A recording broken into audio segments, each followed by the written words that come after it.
Hello, good evening, and welcome. I'm John Lazarus with Stories Matter and D&E Publishing. There's an uncomfortable truth about the world of fiction in the 2020s. Men are no longer reading it. It's an epidemic almost nobody is talking about, except for the 50 or 60 book blogs and news websites I used to research this video.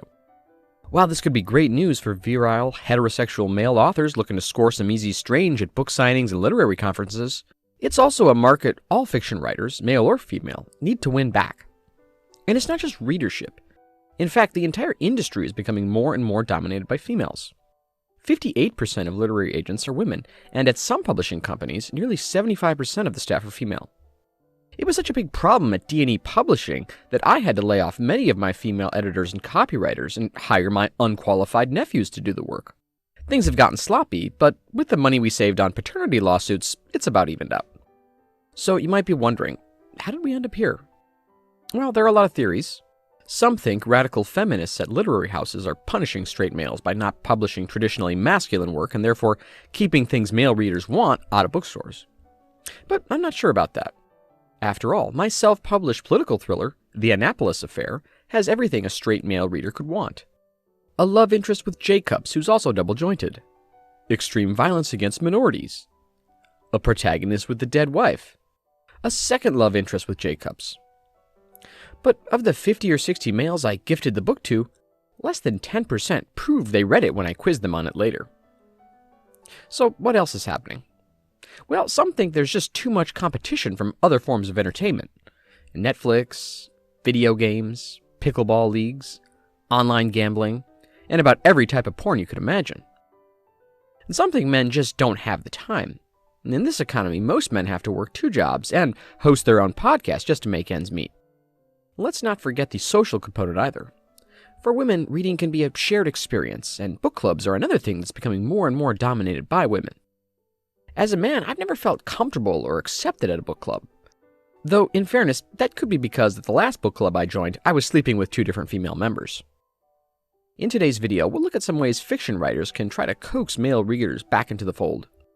We'll go beyond graphic depictions of sex and violence on this edition of Stories Matter.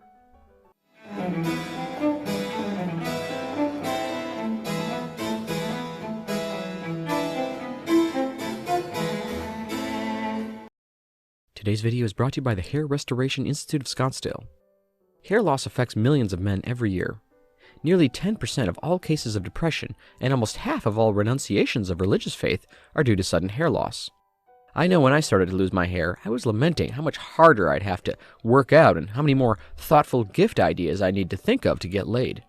And it's been clinically proven that men with full heads of hair get more promotions and avoid more jail time for committing acts of fraud and corporate malfeasance.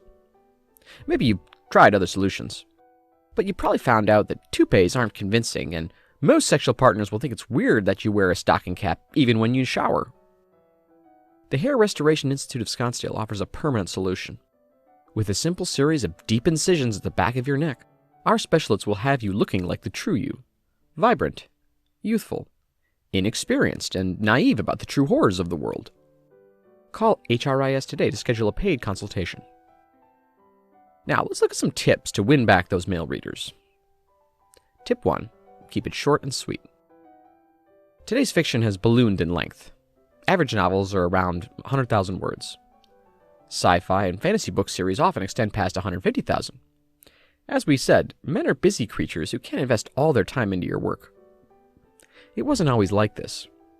A few generations ago, the fiction of writers like Ian Fleming, James M. Cain, and Mickey Spillane was about half that length.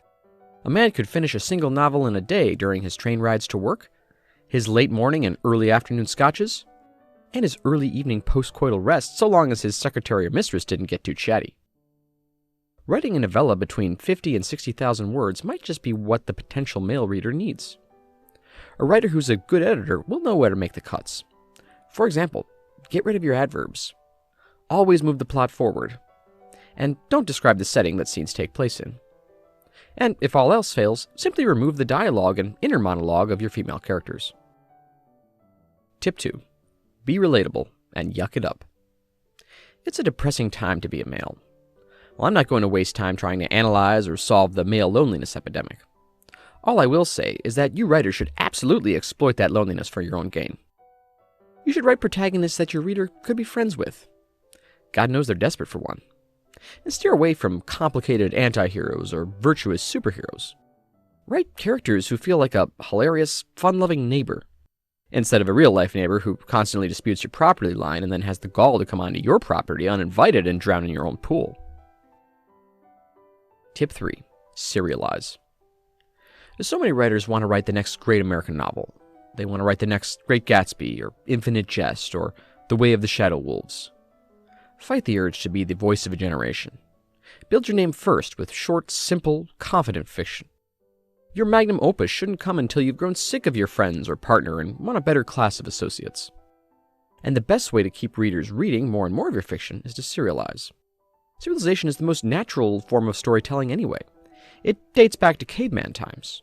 Old people, having reached their 30s and now useless hunters and sexually undesirable, had to find ways to keep young people from casting them out of the tribe.